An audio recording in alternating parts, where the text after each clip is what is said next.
8 horas e 15 minutos, 3 graus é a temperatura, o sol ainda não veio, tá dormindo ainda, né? Não tá querendo aparecer, mas enfim, né? A expectativa é para que o sol venha hoje, né? Apareça hoje.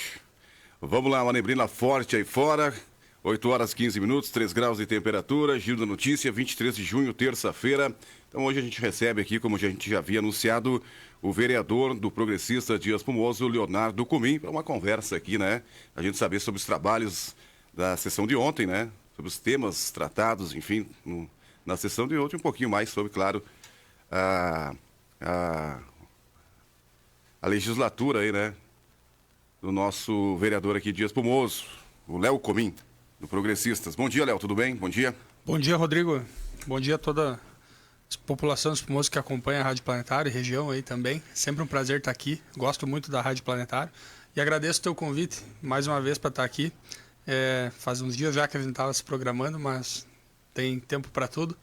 E estamos aí à disposição para conversar, botar em dia as informações aí, trocar ideias que venham a informar as pessoas. Muito bem, tivemos uma sessão ontem, no dia 22, né? E aí, que foi tema tratado, os principais temas? O senhor trouxe alguma proposição também? Como é que foi? Bom, ontem foi uma sessão importante. Nós tivemos a presença da secretária de Saúde, a Letiane, prestando contas, explicando sobre o seu trabalho, um requerimento da casa que fez para todos os secretários compareçam na sessão da Câmara, um a cada semana, para explicar, falar, se colocar à disposição, tirarmos dúvidas. Isso é muito importante, porque muitas vezes a comunicação entre a Câmara e o Executivo fica somente aquele nível institucional e documental, né? Pede informação, responde, mas quando a pessoa está ali, é muito melhor, esclarece. E também a presença do prefeito municipal, Dr. Gerson Machado, esteve conosco durante a sessão. Até mesmo utilizei a oportunidade, tinha algumas informações que eu gostaria de compartilhar sobre o nosso trabalho e aproveitei a presença de ambos lá na sessão para fazer uma reflexão, uma análise sobre o andamento do governo atual aqui do município, o qual eu sou base deste governo, líder do governo, colocando aquilo que eu entendo que está sendo muito bem feito, mas também ponderando os pontos de melhoria, que é um papel responsável de vereador, uma visão isenta, porém colaborativa, né? Então ontem foi uma sessão muito positiva, aprovamos um projeto de lei do vereador Eduardo no sentido de transparência, no portal de transparência, para que se aprimore as informações que são ali colocadas, um pouco mais aprofundadas, técnicas e completas, né, para que a fiscalização e a transparência aconteçam da melhor forma possível. Alguns debates relativos ao descongelamento de um tempo adicional de tempo de serviço, que em função da pandemia lá em torno de 2020 até 2020, até agora vinha congelado do funcionalismo público. É um requerimento importante para que a gente cumpra esse direito do servidor. Eu pude ponderar também a questão dos aumentos que essa administração vem realizando sucessivamente, né, para o salário, aumento real, né, além da reposição da inflação, um aumento real de 2% em 2025, mais 2% em 2026, além do vale, que já foi duplicado, de 200 já foi para 400 e neste ano para 500, e a perspectiva é que vá para 600. Então essa valorização é importante e é uma questão bastante técnica. O município tem um limite para se gastar, do seu orçamento, para se gastar com o funcionalismo. Então, tem que ter muito cuidado, mas claro que a gente é favorável a essa reposição, descongelamento dos direitos que aconteceram um tempo atrás. Enfim, um debate saudável também. E estamos aí para aprofundar, Rodrigo, mas toda a sessão tem sido produtiva. Eu venho do momento agora um pouco mais participativo e assim a gente espera que continue. A questão do funcionário público é muito importante, né? Esse reconhecimento aí, né? Porque são eles que fazem a roda girar também, né? Mantém aí as nossas secretarias em plena atividade, né, em pleno vapor, e esse reconhecimento nada mais justo, né? E a questão também, a gente fala muito, o governo Gerson e Juliano aqui, eles têm feito a contratação de pessoal, caráter emergencial, ou também, né, a questão dos processos seletivos, que é uma prerrogativa legal, né? E se falando de concurso público, seria mesmo, né? E o concurso público você contrata mesmo, né? De forma... Tem alguma previsão? Vocês têm alguma... para suprir algumas vagas? Aí foi falado já de vários assuntos, várias... contratações aí que estariam em déficit, né? Em várias secretarias. E aí é feito esse processo seletivo simplificado. Aconteceu uma agora da Secretaria de Saúde, né? Questão da contratação dos agentes de saúde, né? Mas é um ano, né? Então, quer dizer, Tem alguma perspectiva de algum concurso público para efetivação mesmo, contratação do pessoal? Olha, Rodrigo, eu entendo, do meu ponto de vista, que o concurso público sempre Até é uma... para você mesmo falar, desculpa não querendo interromper, que isso também colabora com os cofres do município, né? Com a questão do RPPS ali, né? Enfim, né? Eu vejo a contratação via concurso como um avanço, sempre como uma conquista do município. Porém, ele precisa ser feito com base em estudos técnicos, né, que deem sustentabilidade a essa contratação, porque é uma pessoa que vem e se insere ao quadro de funcionários, ela vai ter um tempo longo de vida ativo ali, e o município precisa que o seu orçamento comporte todas essas contratações. Quando o contrato temporário, ele já te dá mais uma flexibilidade de ajuste, né? Então é sempre feito esse equilíbrio, mas claro que é importante, foi feito um concurso nos últimos anos, aí, se eu não me engano, 2023, posso estar errado, mas foi bem recente, onde foi importante. A gente sabe que contador, um jurídico é necessário, mas conforme a demanda você consegue ajustar com o que tem ali. Agora, se aumenta, você contrata um temporário, né?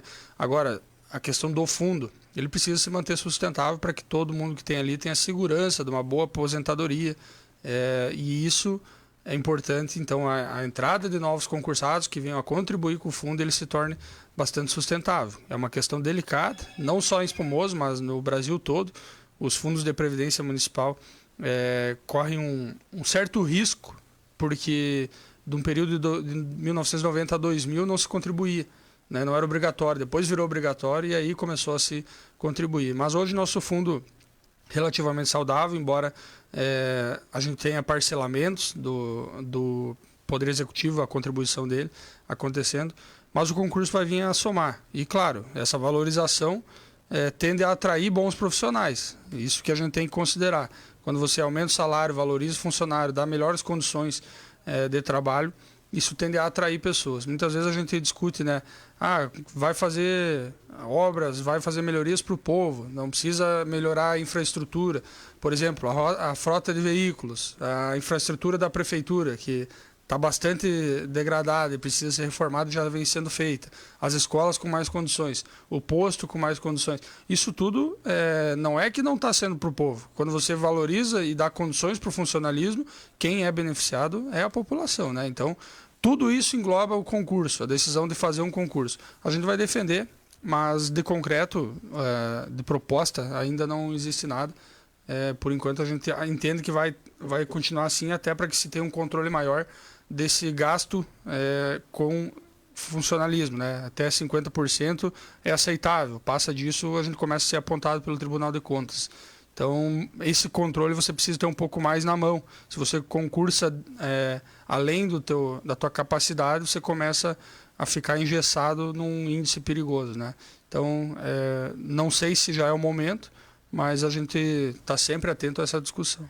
É a questão da vacância de vagas, né? Quando tem vacância tem que ser preenchido, né? Com certeza. E aí, se não, tem que ser criado novas vagas aí, parte dos senhores, vereadores aí de, né, fazer uma proposição para a criação de novas vagas, seja na qualquer área. Por exemplo, que precisa de motorista, está vendo um déficit aí, não tem vaga, né? Ou não há vacância, passa um projeto pela Câmara e cria-se vagas, né? Para concursar o pessoal aí, ou faz esses contratos de emergência aí, processo seletivo simplificado. Isso. Muito bem, tema bem importante esse, né? Questão do IP Saúde, como é que ficou a questão do convênio aí? O pessoal passou pela casa também ali, como é que está esse tema aí? É dos funcionários da Câmara, né? Sim, da Câmara de vocês aí. Um quadro bastante reduzido, mas é que se possa incluir os seus dependentes junto nesse convênio do IP. E aí foi aprovado? Foi aprovado. Então já podem, então, os funcionários da casa fazer, então, incluir seus dependentes, enfim, então, aí um plano estadual, né, que é o IP Saúde, mas que pode também ser estendido aos municípios. Exatamente.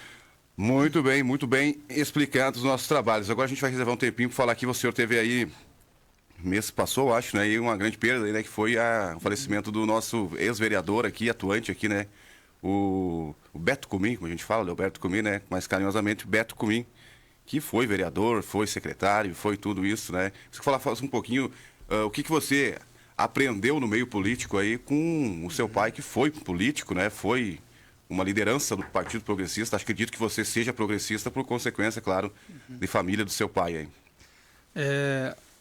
Obrigado pela oportunidade de entrar neste assunto, Rodrigo. Embora sempre é delicado, a gente está falando de uma perda de uma pessoa que a gente ama e tem como referência na vida. Mas será sempre lembrado, não tem como, né? Nunca fugir do assunto, né? É você filho do Leoberto Cubim, né? Exatamente. Sempre... Isso vai continuar comigo, graças a Deus. E entendo que, às vezes, essa perda material, física, ela é compensada pela proximidade que a gente tem nas orações, né? Na nossa fé, desse apoio que ele sempre será, né? E assim foi nesse período que eu pude conviver com ele aqui, né? Tenho 31 anos hoje. Sempre fui muito ligado ao meu pai, e essa questão da política, como você traz, ela vai além da política. Eu acho que é um modo de vida, tá? Eu sempre aprendi desde pequeno vendo o meu pai na comunidade como uma pessoa que atendia a todo mundo, conhecia todo mundo em todos os bairros, nas comunidades do interior, tratando as pessoas sempre com disponibilidade no que poderia ajudar, auxiliá-las, né? Isso é mais do que política. Talvez a política seja uma consequência disso. E acho que, como grande parte das coisas que eu trago comigo, eu aprendi com ele. Esse modo de tratar as pessoas, de auxiliá-las, né?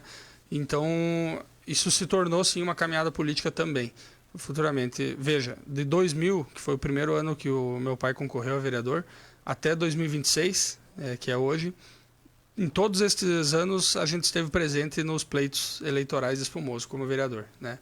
Desde 2000 até 2026, em todas as eleições, ou ele, em 5 oportunidades, ou eu, em 2, concorremos a essa vaga na Câmara, sempre pelo nosso Partido Progressistas, também uma herança, onde a gente também foi, o pai também foi presidente do partido, como eu sou hoje licenciado. Os mandatos dele, eu entendo que nas 3 vezes que ele se elegeu, das 5 que concorreu, sempre foi muito ativo.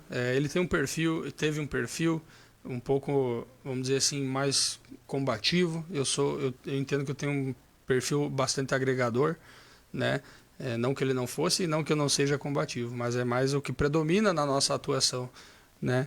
Enfim, eu acompanhava ele desde muito pequeno, né, nos comícios, então isso sempre foi muito familiar para mim e acho que é uma consequência. Não é que eu faça disso a completude da minha vida, mas é uma grande parte, importante parte da minha vida.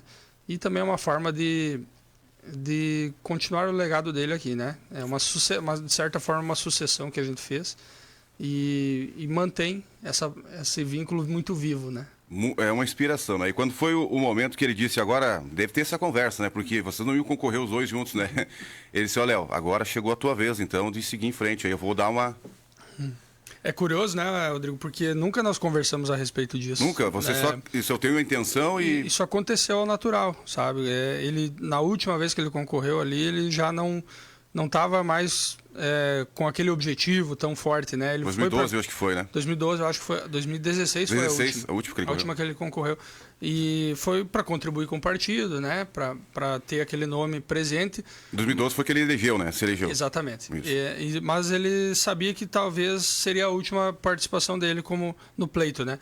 E nada a ver foi a minha continuidade. Na verdade, eu estava morando em Passo Fundo ainda, estudando e trabalhando, quando eu retorno para Espumoso em janeiro de 2020 e formando a nominata de vereadores ali, o meu nome foi lembrado. E eu que sempre gostei, sempre acompanhei e estudei política, avaliei com muito pé no chão, que nunca tinha planejado isso para mim. É uma decisão que muitas vezes a pessoa faz do impulso, mas não, se tu quer mesmo, tem um objetivo, tem que ser uma coisa bem pensada, né, Leão? Não é somente botar o nome, porque muitas vezes vão se decepcionar, né? Vai ver, então é bem complicado mesmo. Eu recordo que eu pedi um período de 1 ou 2 meses ali para tomar a decisão. Eu disse, não estava esperando por isso, me dá um tempo que eu vou avaliar. E aí fiz todas as conversas necessárias, a reflexão necessária e optei por entrar. Então foi uma coisa ao natural que aconteceu e não uma sucessão planejada. E nenhuma pressão familiar, nada, não. E eu sempre coloquei, o que tu acha, pai? Vamos, não vamos? A decisão é tua. Se tu for, pode contar com o meu apoio. Mas nunca houve uma pressão, bem pelo contrário, sempre uma liberdade. E olha, talvez tenha sido um grande presente esse convite aí, porque me sinto realizado quando a gente pode contribuir com a comunidade, entregar algumas coisas como a gente vem fazendo. Então, vamos seguir, por enquanto, contribuindo e atuando aí na política e que isso, com certeza, é uma marca que eu trago de geração aí. Muito bem trazido aí então o tema aí, né? A gente quer passar para você, já falamos sobre isso, né?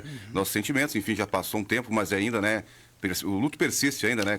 Acho que A gente tem que a vida inteira a gente não esquece a pessoa que a gente ama, enfim, a pessoa que é nossa, principalmente, né, quando são nossos pais, enfim, a pessoa que a gente tem um vínculo, né? Sim.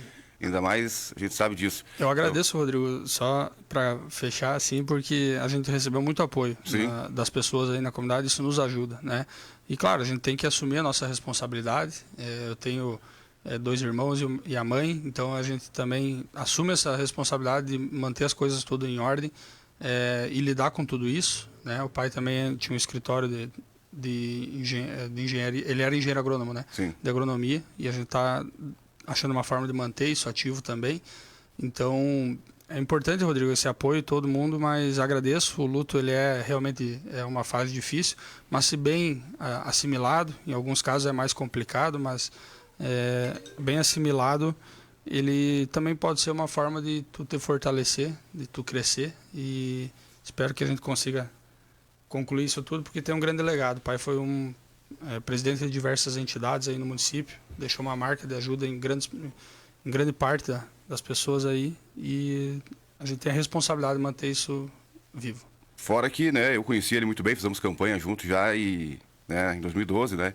E uma pessoa muito carismática, né? Então não é porque eu estou aqui falando com você, né? Mas por isso que eu puxei esse assunto, porque eu conhecia muito bem ele, né? A gente era amigo, não era amigo de sair junto, mas a gente ele era muito bem prestativo, atencioso e só sempre alegre, né? Nunca viu o Beto comigo assim, reclamando de alguma coisa. Desde as épocas de campanha, depois também quando ele foi vereador. Então é importante, né? A questão pra gente fechar aqui, nosso tempo, né? Você como, né, representante do PP na casa, ali do Partido Progressista na casa, né? Líder de governo na casa, né? Você tem uma proximidade maior, a gente sempre percebe você muito próximo da administração, né? Muito próximo do executivo, muito próximo do Dr. Gerson. O que você também tem essa figura do Dr. Gerson, que já falou do seu pai, né? Porque a gente percebe que você é bem próximo dele, né? Com certeza. Aí, sei, claro, Sim. no mesmo partido, enfim, né? Além da relação partidária, a gente tem uma relação pessoal muito bacana. O Dr. Gerson, eu sempre digo, como ser humano, é uma pessoa que eu tenho o privilégio de conviver com ele, né? De aprender com ele.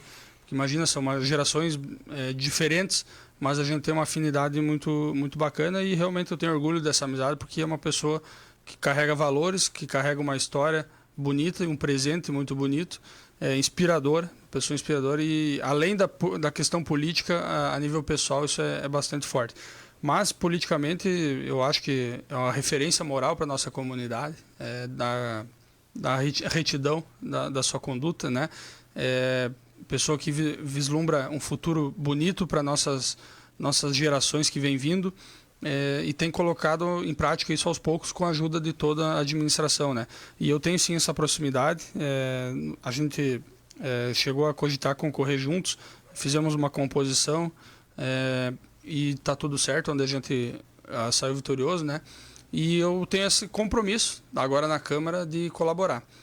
Tem grandes projetos que a gente está conduzindo juntos. Eu, nos últimos 2 meses, fui 8 vezes para Porto Alegre, muitas vezes com o meu veículo próprio, por um grande projeto, um grande convênio que a gente está construindo, articulando, junto ao Governo do Estado, município de Espumoso e Governo do Estado, talvez o maior convênio dos últimos anos aqui no município de Espumoso.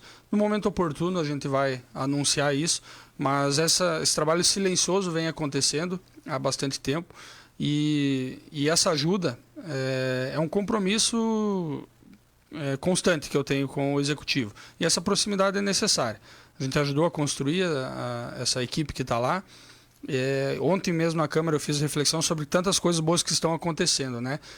Comecei falando sobre o plano diretor, que é uma iniciativa minha em 2023 na Câmara. Quando assumi secretário de Planejamento, trouxe uma iniciativa, um método de plano diretor tecnológico, inovador, baseado no conceito de cidades inteligentes, onde pode planejar a partir de um diagnóstico do município, como se fosse um diagnóstico médico, onde um doente precisa ser entendido a situação real dele no momento para poder tratar. Nesse caso, a gente faz um diagnóstico do município no aspecto territorial, econômico, social, para poder projetar e planejar ele para os próximos 10 anos no mínimo, né? Onde a gente consegue visualizar como será Espumoso nesse período. Então, eu entendo que isso agora concretizado, agradeço o Executivo por ter comprado essa ideia, a gente consegue ter a principal ferramenta de gestão de qualquer prefeito, de qualquer secretário, onde possa, baseado em dados, baseado em ciência, né, planejar o município. Por exemplo, nessa região do município vai crescer ou precisa crescer para que se haja um equilíbrio territorial interessante. Então lá a gente vai precisar investir numa escola, num posto de saúde. Não é aleatoriamente da cabeça dos políticos que a gente vai tomar uma decisão de onde precisa crescer ou não. É com base num diagnóstico técnico, num projeto de lei que será enviado para a Câmara de plano diretor, onde haverá um zoneamento urbano, entendeu? De quais áreas são mais propícias para qual tipo de empreendimento ou de residência ou que tipo de imóveis. Tudo isso vai fornecer não para essa administração, mas para quem estiver à frente do município ao longo do tempo entender como o município deve crescer. E isso acontece, esse diagnóstico aconteceu também com participação popular. No último mês aconteceram várias oficinas de participação popular onde foram escutadas as populações do interior, dos bairros, pelo menos foram convidadas, né, e teve uma participação razoável. Também a questão da ACIS, Associação Comercial dos Empresários, contribuindo para esse diagnóstico. E agora a gente começa a trabalhar nessa lei de zoneamento, que se chama o Plano Diretor, e vai nortear o nosso crescimento. Eu entendo que a gestão pública ela precisa ser feita assim, não com base na política e no achismo, né? Com base na política para que se viabilize as decisões que são tomadas a nível técnico. Entendeu? Eu penso assim a gestão pública de forma inovadora, e essa contribuição no período que eu tive no planejamento, nos 6 meses primeiros de 2025, ficou e agora está sendo concretizada, uma execução bacana da Secretaria do Planejamento. E, bom, isso é um dos fatores que eu gostaria de mencionar aqui como entregas positivas. E nos próximos dias eu espero que a gente venha a anunciar esse grande convênio aí. Muito bem. Leonardo Cumim, dos Progressistas de Espumoso, né? Presidente licenciado aí, né, do Partido Progressista de Espumoso, ou Progressistas, conversando na nossa reportagem, falando um pouco aí sobre os trabalhos. Temos aí também o início do loteamento novo aí, né? Da primeira casa sendo construída. Isso passou pela anuência de vocês também na Câmara, claro, né? E a gente quer pedir daqui a pouco, não sei, também o nome da lista dos contemplados aí, né? Pra gente, como é que foi feito também foi passado pela assistência social, enfim, sim, né? Como é que foi feito a escolha, se é assim que se pode chamar, sim, dos contemplados aí, quais foram os critérios também, né? Para que as pessoas recebam suas moradias. Não sei se o senhor também, sim, daqui a pouco pode falar sobre o assunto, sobre o tema. Passa pelo Conselho Municipal de Habitação. Esse programa que é do Governo do Estado com o município tem diversos critérios, como pessoas idosas, mulheres, né, com preferencial, pessoas PCDs com deficiência também tem prioridade. Então foi estipulado lá com base nesses critérios, e terão um novo programa onde o governo já eliminou uma cláusula de barreira, que é uma relação com a Caixa ali, para avançar com as 42 casas da enchente, e futuramente também terão outros programas habitacionais, tudo passa pela casa, mas o governo vem avançando. Eu entendo que, além da responsabilidade fiscal que está tendo, de pagar as contas em dias, botar toda a casa em ordem, aos poucos também está entregando. Muito bem, muito obrigado, Leão. Obrigado pela participação aqui no Giro da Notícia. Rodrigo, eu agradeço essa oportunidade de falar de uma questão pessoal e familiar aí também, mas é que ela se relaciona com a questão pública, né? Então eu te agradeço essa oportunidade de chegar nas pessoas e transmitir essa mensagem. Eu entendo que tem uma relação forte e represento uma parte interessante da nossa comunidade, então falar sobre isso, agradeço a oportunidade. Também falar sobre os nossos trabalhos para mim é muito importante, e essa proximidade, né, Rodrigo? Só para fechar, eu gosto de transmitir para a comunidade que eu estive nesse período, nos últimos 6 meses, desde que voltei da FAMURS, de Porto Alegre, dedicado especialmente ao cuidado com a minha família e com meu pai, né? Então, a atividade pública, ela ficou um pouco, não digo em segundo plano, mas a prioridade era a minha família. Então, aos poucos agora a gente vem retomando essa atividade, esse ritmo normal de trabalho, como as pessoas me conhecem, e cada vez mais a gente quer estar presente aqui, nas redes sociais, em outros meios, se comunicando também pessoalmente, principalmente pessoalmente com as pessoas, esse contato próximo, para falar de Espumoso. Acima de partido, acima de interesses, falar de Espumoso. Esse é o que me move, sabe? Então, qualquer assunto que envolva o crescimento, o desenvolvimento, a solução de problemas, eu vou estar sempre à disposição. Então, mais uma vez, obrigado por esta oportunidade aqui, Rodrigo. Muito bem.